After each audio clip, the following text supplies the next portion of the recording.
Okay, and we're back. So let's have a look at this guy.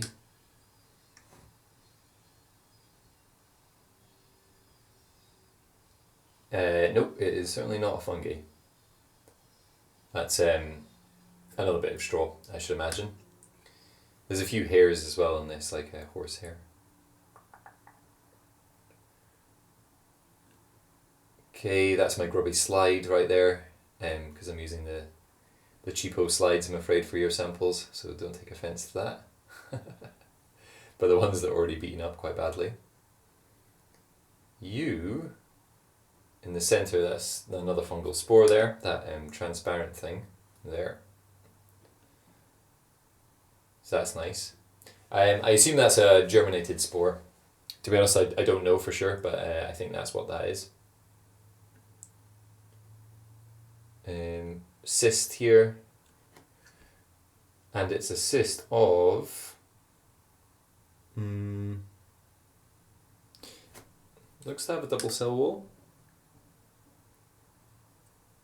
Yeah, double cell wall. So that makes it an amoeba. There we go. Like that, you can just about see that. Double cell wall there. And that little thing that looks like it's four little somethings stuck together there, little transparent somethings. Also not sure what those are.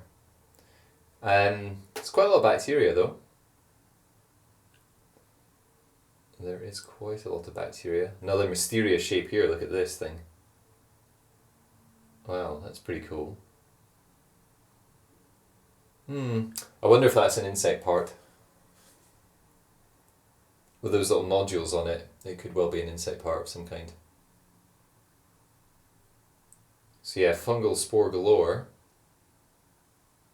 But very few germinated ones, unfortunately. And it's really, like I was saying, it's the active organisms we're interested in, because that's telling you directly now in the present what's going on with the sample. Here is a fungal hyphae, a little tiny bit of it it's snapped off.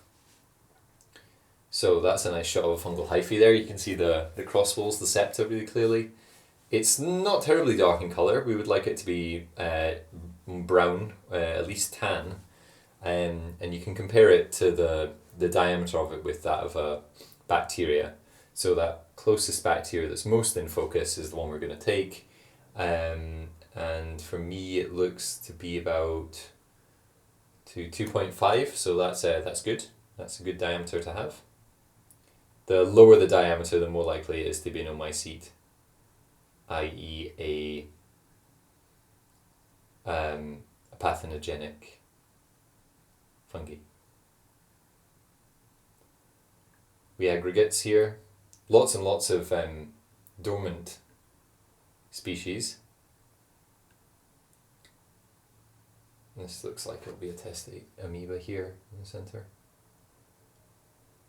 Yeah, I believe so.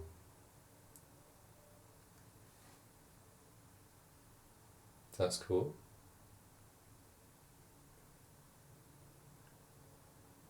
Squiggly bit of cellulose here. Right there. So that's not surprising because horses do have a reputation for eating a large amount of grass. Plant material here that survive the digestive process miraculously. Black hole. We've got a black hole here. Very dark.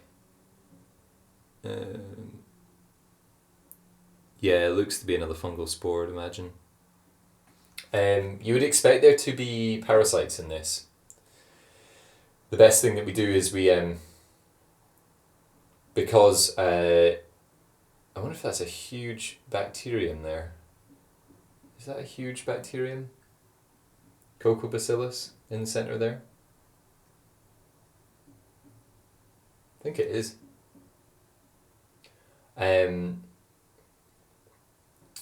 yeah, we definitely assume that there are parasites, and any healthy um, livestock animal does have its own parasite load, and it needs it needs them in order to remain healthy. So that's no bad thing. But I don't know what parasite eggs look like. So presumably I'm skipping past lots of things that probably are parasite eggs, tapeworms and such, and I don't know what they are. But even an animal that's been wormed will still have a parasite load. This is rather interesting here. That looks like it's got little pseudopods coming out of it here. Double cell wall, I believe. So another amoeba. I'm just wondering if it's Arcella.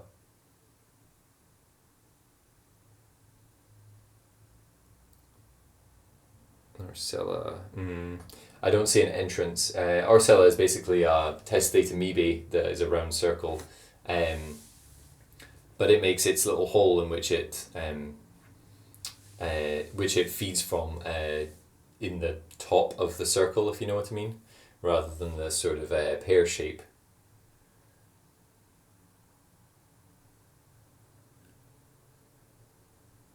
Yeah, another aggregate here, more aggregates.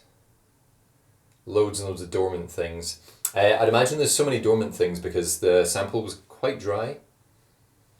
And things go into dormancy, they don't hang about, because they've got to be able to cyst up in an emergency. So they can do it in a matter of hours. Here's another nematode worm here. That's either dead or there's a diatom in the top right. Is that a diatom? No, it's not a diatom. It looks slightly like it's a manufactured cylindrical shaped thing. I think that might be a human thing there, but I don't know what. So this nematode here, it looks like it's dead and decaying. So we can't even possibly tell what species it was, but it's being currently broken down by the bacteria. So the cycle of life keeps going.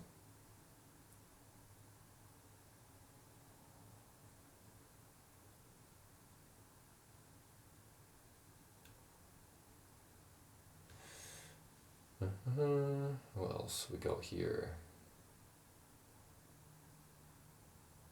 An interesting looking thing there. It's not an animal though.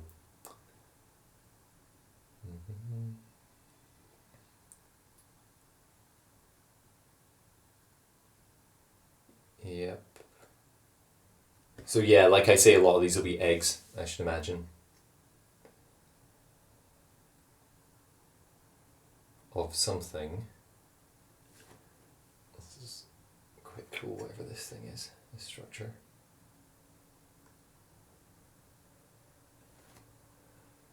They could possibly be ciliate cysts,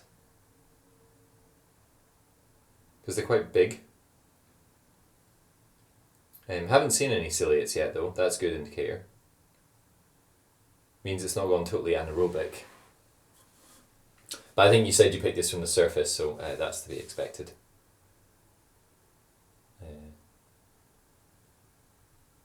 Okay, right, just we zoom out for a second and just check it out. Okay, my camera's gonna die on me. But I mean, there's quite a lot of life in there. Quite a lot of dormant things, it must be said, but I can't really make any conclusion as to whether there's herbicides present in this. We'll have to do the germination test to fully find out. Can I make it to zoom into this before the camera dies? See what we are. There's another nematode there.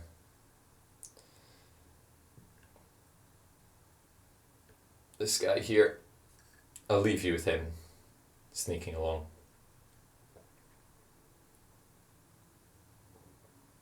There you go.